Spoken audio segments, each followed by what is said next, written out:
hisser le déchet au rang de matière première. C'est le principe même du recyclage. Et ce marché est pour le moins très dynamique. Regardez cette courbe, le chiffre d'affaires des recycleurs a progressé en moyenne de plus de 10% par an ces 10 dernières années. Une progression qui repose sur 4 facteurs. Une législation favorable, des entreprises qui cherchent de nouvelles sources d'approvisionnement, des municipalités et des ménages plus attentifs à la cause environnementale, et enfin, des prix des matières recyclées en hausse. C'est vrai que quand c'est possible, les collectivités locales plébiscitent le recyclage déchets plutôt que l'incinération ou le stockage. Les objectifs du Grenelle environnement sont d'ailleurs très clairs.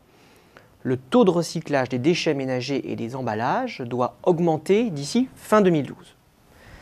Les entreprises industrielles se tournent aussi de plus en plus vers les déchets recyclés. Alors pourquoi ?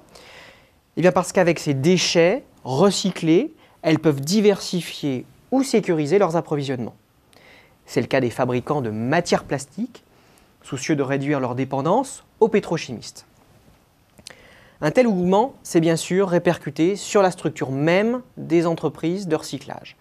Pour être très clair, de nombreux opérateurs ont pénétré ce secteur ces dernières années, des opérateurs attirés par un taux de croissance élevé et un niveau de rentabilité plus que satisfaisant.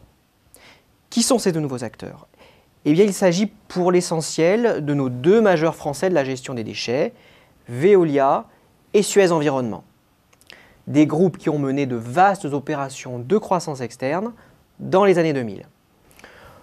Aujourd'hui, ce sont des acteurs de premier plan du recyclage en France, un métier d'ailleurs très complémentaire de leur business d'origine. Je veux parler de la collecte et du traitement des déchets. Mais ils ne sont pas seuls à recomposer un secteur très gourmand en capitaux et confronté à de nombreux défis techniques.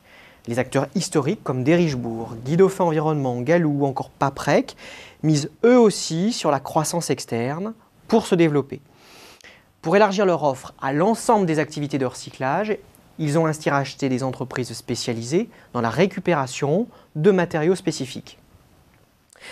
À n'en pas douter, le recyclage est un secteur très prometteur. Mieux encore, il est devenu un point fort du commerce extérieur de la France. En voici la preuve.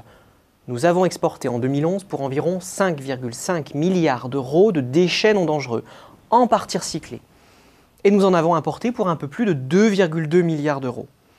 Le solde de la balance commerciale des déchets est donc largement excédentaire. Pour être plus précis, environ 20% des volumes de déchets recyclés en France sont destinés à l'export. Le recyclage est donc clairement un secteur exportateur. Mais le recyclage n'est pas l'unique moyen de valoriser les déchets.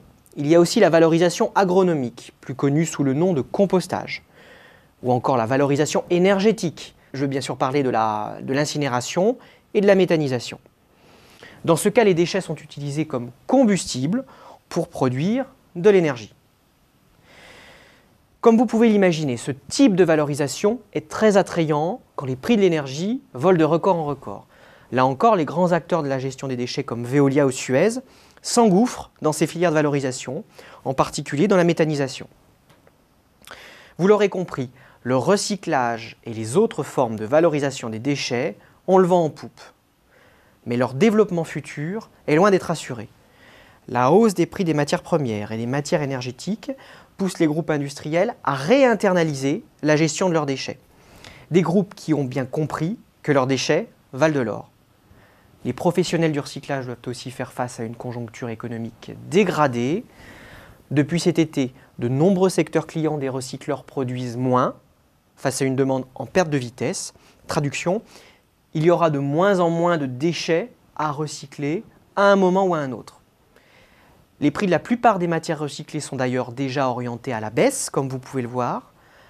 La courbe du haut montre l'évolution des prix des métaux ferreux recyclés et celle du bas, le prix du plastique recyclé. Et que voit-on ?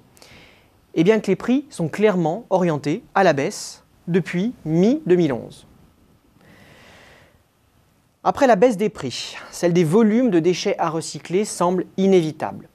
Même si 2012 n'est pas 2009, l'exercice qui vient de commencer s'annonce à haut risque pour les recycleurs.